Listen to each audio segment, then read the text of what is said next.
First monster that an audience has to be scared of is the filmmaker. They have to feel in the presence of someone not confined by the normal rules of decency. And we are in the presence of that filmmaker tonight, and the lead actress of this wonderful film. May I introduce writer-director Osgood Perkins? Micah on the road.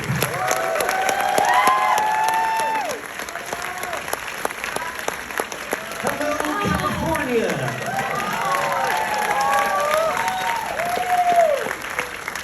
How about a big hand for Micah Monroe, the actor?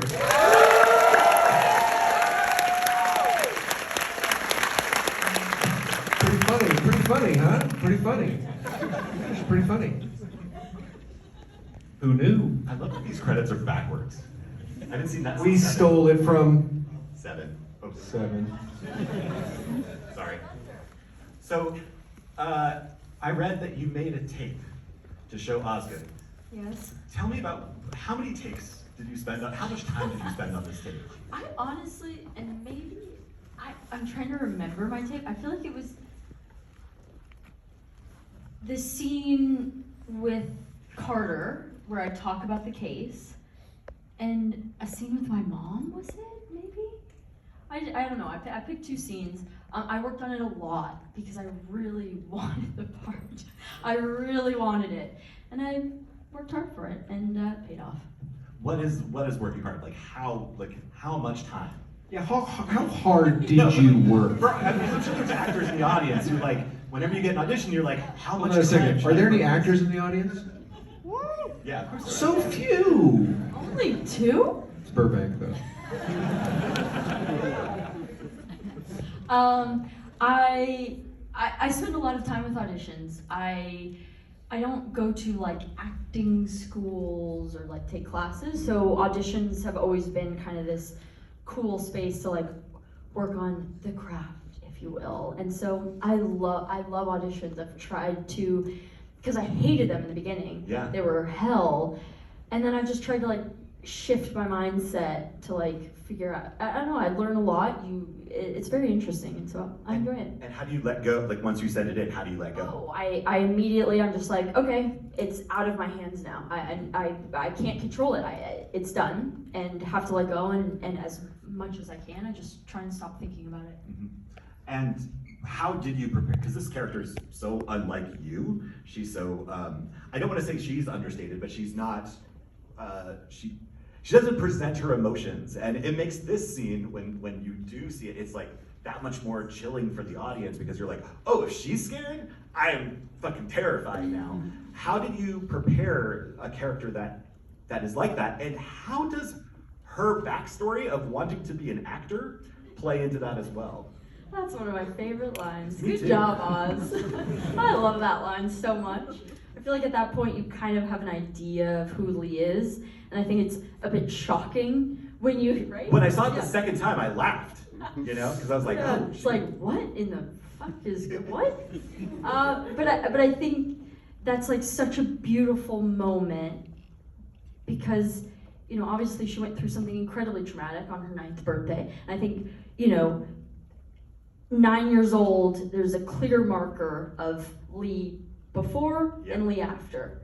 And Lee before had, these big dreams of being a star, and there's probably a very different personality and type of person that you saw. And post, anyone who's been through severe trauma, as much as you can suppress it, it will never go away. And that's something that Lee lives with.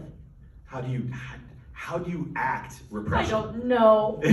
We don't know. You don't We know? don't know how we do what we do. Yeah. We just try to do it pretty okay. Do you know? And I mean that seriously. When you're creating something, all the creators out here, we know what we're talking about. You're just trying to make it good, right? And there's no real necessarily a science behind it. There's no button you can press. It's just showing up and showing up and showing up and chipping at it and chipping at it, looking at it and looking at it and figuring it out and figuring it out. And sometimes it happens. And I just want to say something real quick. There's a doll in the 4th row. Oh God. Just saying. Is there something that rolls around and it's Just saying. We'll talk about auditioning. I didn't do it, guys. There's a doll. I'm sorry. And it's waving and stuff, and it's a thing. Oh my god, I didn't see that. Just trying to ignore I'm it. just seeing it now. Oh my god. Why don't you just stand up with it? Because it's right here. It's here. It's a doll. A big doll. It's going to be in the parking lot too when you go. Can you talk about when you're having auditions? Because I hate that process because I always feel uncomfortable. Walking into it, are you looking for something specific, or are you just trying to find the coolest people that you can then tailor the roles to? And specifically, the coroner, who I think is incredible. Oh, we love him. So good. So fun. I hate auditions too. They're very uncomfortable. It's very bad because you see how nervous people are, and you don't want that to be the case. Like, you want to rescue them from your nervousness. At least I do. Maybe some fellows and ladies who are directors are more horrible than that. But for me, I'm just like, it's gonna be. Please don't be nervous. Don't shake. It's hard for me. Yeah. So what I try to do is I try to cast right away. I try to decide who it's going to be right away. Like, they come in, I'm like, as if I know this person, I'm going to be nice to them, and we're going to make it happen. It's going to be over soon, and it's not going to be them. And then the person comes in, you're like, I'm going to really try to make it this person because I just want it to be over with. Mm-hmm. Yeah. And in the case of something like the coroner or the guy who runs the mental institution, right? There's two ways you can go. You can get all the people who do that for a living, who play mental institution people, directors for a living, or play mortuary people for a living, coroners for a living, or you can get the person who's never done that. And I think that when you've got a picture like this, you might as well get the person who's never done that, right? Who's totally wrong for the part. That's the delight of it. And it does say it in the script, like it says in the script for the mental institution director, the person least likely to have the job. because I wanted to create this world where it was like everybody was just a little bit wrong, and the person who's running this place really shouldn't run it. So when he's like, oh yeah, that's a really good idea, we should totally check IDs. It's like, dude, that's pretty basic. But for him, he wasn't even there. It's perfect. Were there any roles that you had a hard time finding?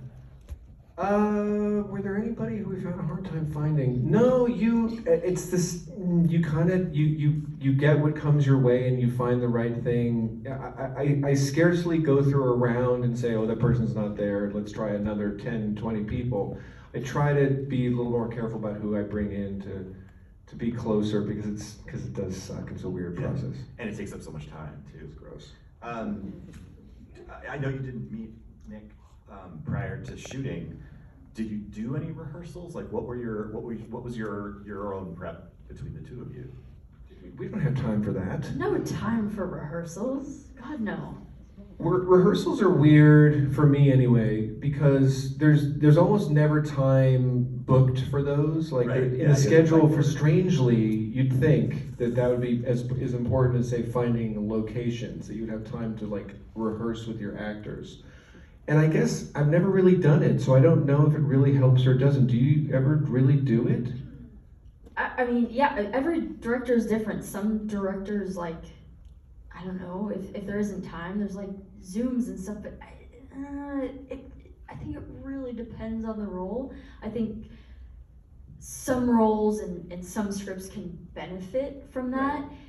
And some, I think, can take away in a sense. I think it really depends. Right, yeah. It's weird too, because I guess the way I've thought about it, which maybe is sort of, I don't know, it's kind of like, because you're making a movie and because you're putting everything through the lens, everything that you're getting is sort of a lie, right? Everything that you're filming through a lens is kind of a lie. It's not a lie, but it's like a story. It's like a version of reality. It's not real at all. Like, what you get on the lens, like, for instance, someone like Micah is the way that she is in person, but she's not that way on camera at all. And when you have that experience, it's really exciting, for me anyway, when you find the way that the lens transforms spaces, transforms people, brings things to the front that you didn't even see that were like, it's a very transformative thing, putting something on a lens. So there's something about rehearsal seems sort of, I I mean, it sounds nice, sounds like a luxury, Yeah. but without doing it, it's kind of fine, I think, because you're putting something in front of the lens that's going to be something weird. Because what are you going to do, like run the lines in a hotel room? It doesn't matter, because you're going to shoot it on a lens and it's going to all change. It's great when you're in the actual location, because you can actually test out the blocking to make sure that works out, but I hear you. Was there any discussions in terms of how to modulate, like one of the moments, there's two moments I really love. I love when you bring in the photograph and you're like, it's him. I forget what the line is. And it's just so deadpan, because it's like, this is like your character's winning moment. And it's just like, it's him. But then contrast that with the moment where you're walking into your mom's house at the end, and there's that beautiful, it's like just this tracking shot moving back with you as you're entering the house. That takes balls, or that takes confidence to be able to play that dry. How did you know that was the right choice? I don't know. Or did you do variations? Do you do variations to protect yourself in the editing? Here's the weird thing about someone like Micah Monroe, which is that you say, and this goes in with the rehearsing thing, you say to her, I kind of need you to be this. I need you to stagger out like you've been hit in the head and you're kind of dazed and you're sort of a little bit drugged maybe and you're kind of in shock about this whole thing, but you're feeling strong and you're capable and you're gonna do it. And you say that to her, and she's never heard any of those things before from me. And she's like, okay. And I was like, well, you want to try one or talk about a rehearsal? She's like, no, I'll try it. I'll do it. And then she does it on the first take, and she does it really great. Which is this really great interpretation of the sort of nonsense you've thrown at her. But that's why actors are good actors. It's sort of a stupid thing to say, but you get what I mean. Like, we're all kind of good at the things that we do, and that's why we do them. And we don't have the magic. We don't have There's magic no words for it. Yeah, You no, can't there talk isn't. about it, No. right? It's like you're making a movie so you don't have to sit up here in front of everybody and talk about it. And at a certain 100 times in a row. But at a certain point during production, I'm sure like this happens with everybody, where you just like, you're melded, where you don't even have to say things sometimes, where you just look at each other and just know. Or not even, you just do it. Yeah. It's a very soft answer, but it's true. You know, you kind of just get into a rhythm and you lean on the fact that everybody wants to do their best. It's like, there's no version of me being like, geez, I really should probably help Micah Monroe out, because if I don't help her, she's not gonna try. Like, she's really gonna try no matter what. She cares, she's on the poster, not me. Do you ever do any experimentation? Do you ever do like a take where you're like, I kind of have a shitty idea, but let's try it? No time for that kind of nonsense. Do you ever have to move on where you haven't gotten it? No, do we ever move on when we haven't gotten it? What a horrible thing to think about. Michael, have you I've done had this? to do that before. I've had to do that before. You run out of time and you need the coverage more than you need the perfect performance. Or you know you can come back at a later date and make the crew reshoot it. What a horrible feeling that is. I hear you, man. Have you ever done that? Probably, but I blacked it out. I see. That goes back to like the mental health question. How you Forget it. what was your first day like? First day was quite exciting. It was the scene with the other young FBI agent. We were set out to go knock on doors. Oh, he has the best face. Oh God, it's so I love good. his face. Great casting again. He only right? worked one Right? day. He was good though. He was great. Perfect. So what was that like? Were you nervous? Like what? Yeah, of course. Day one, always. I'm a little bit nervous, but I was very grateful for this first day, because it kind of felt like we hit a lot of different levels of Lee. Yeah. Where she's sitting in the car, you kind of catch this sort of awkwardness, and that was kind of nice to play around with. And then getting out of the car, how she walks, finding her mannerisms, and then also I love how she walks. I love how she. Thank you. Sorry. Yeah. And then also her like toughness and strength, and that she didn't even think twice. She just Right. went into the house, which I think is so cool, and maybe not what you would expect from a person like her or her Right. characteristics. So it was a great first day. That's awesome. Usually the first day is a disaster. What was the first day like for you? Sort of an out-of-body thing, like you're not really there because you have no idea what you're doing. You have no idea what you're doing Because you don't know the tempo of anything, you don't know how anybody operates, you don't know how the the assistant director is gonna time things, you don't know how the flow is, you're just kind of happy to be there, like it's a party. Oh, I'm sorry. Hi, good to see you, it's amazing. Yeah, we have 50 shots to get today. We're gonna get to those. Yeah, we have a whole rig to do where his head's gonna thing, and that's the whole thing. And then we have a whole set move, we're gonna get to all that, that's gonna be fine. Let's just do this now. It's a freaky time because you're just out of time, you're out of mind. It's not that great. Are you able? We got it all though on that day. Are you ever able with your other films? Were you ever able to schedule a soft day at the beginning? Or No, I've never heard of such a thing. Have you ever had a soft day? Good morning. Welcome to the day. It's going to be soft day today. Or it's just like a day without moves, or a 3-page scene day, where it's just like, okay, I can just hang with this. Never experienced this. How many days was this? How many days was this? Anybody? Was it 30? 29? Okay. So Somewhere in there. 29, I think. So typical, yeah. Not enough. Not enough. Not enough. Micah, how do you protect your own mental health when you're shooting a movie this intense?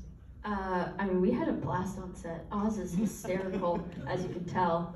But he would be behind the monitor, and we'd finish a take, and he'd be like, trying to quietly, he'd be laughing. He'd be like, I'm like, was that? Okay, I guess. Oh, Perkins is laughing again. I'd be like, okay. No, but I think, over the years, I've figured out how to make it work. I've done a lot of movies that require a, darker headspace, and I've learned how to tap into that and tap out of it. And there's no need to live in it, to be in it.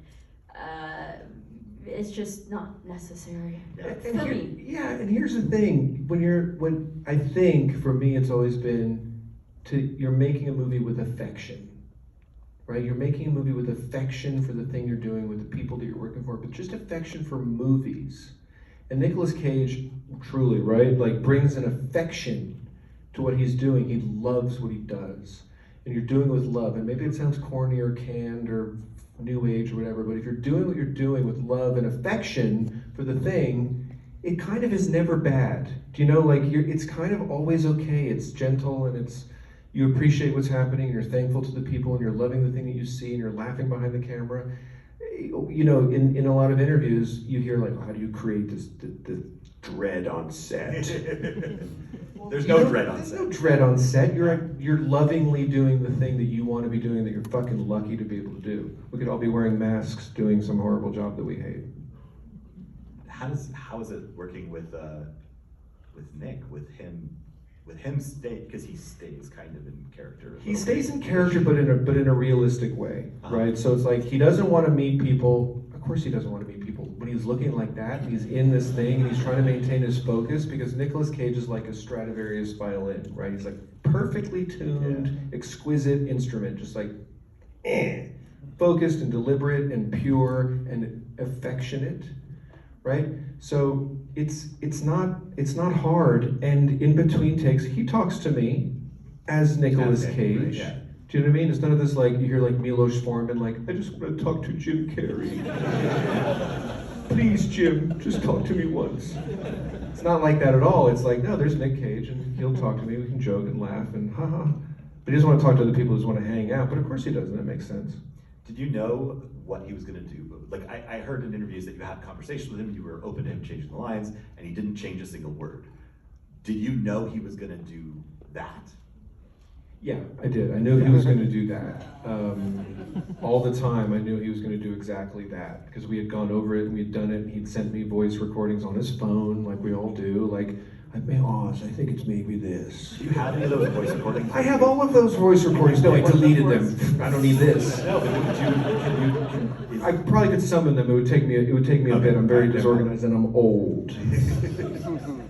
But no, I knew everything he was going to do, and we had talked about it a lot, and he had tweaked sort of a word or two here and there, and the thing was very in hand. And every once in a while he'll surprise you, of course, because he's Nicolas fucking Cage.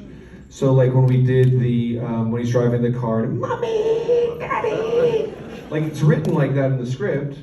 He's just driving along, and all of a sudden he bursts out with this thing.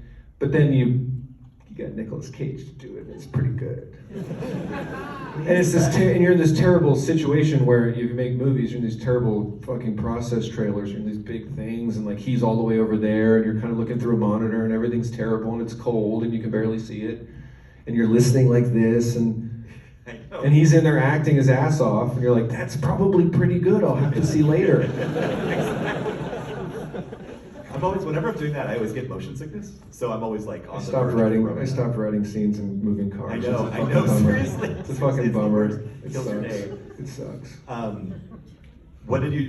So how long did it take you to get the script to him? Like, what was that process like? We Because wrote- I can imagine he gets every script that has a character that's, some shade of bizarre, yeah. I guess, but then again, it's like I do my part, I write the crazy stuff, and I feel pretty good about it, and it feels pretty poetic, and it feels pretty original, and then you give it to your fine producer, sitting right here in the front row, Brian Kavanaugh Jones, and he goes through the channels, which are none of my business. I have no access to these channels.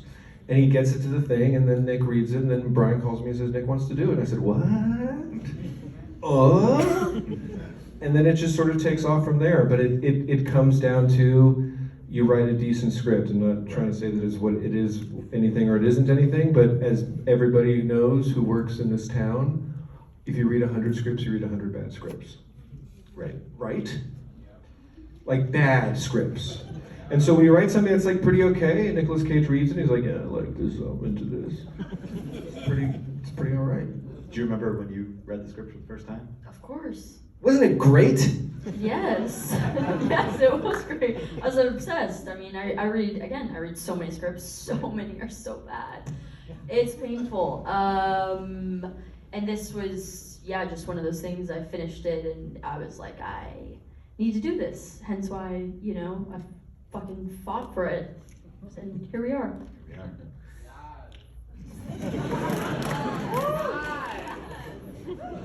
So it's that easy. You just have to write a great script and then have a good producer, get it to Nicolas Cage, and then you get to make this movie. It's amazing how hard it is to get that alignment of things. Yeah. It really is a sucky thing when you don't have it.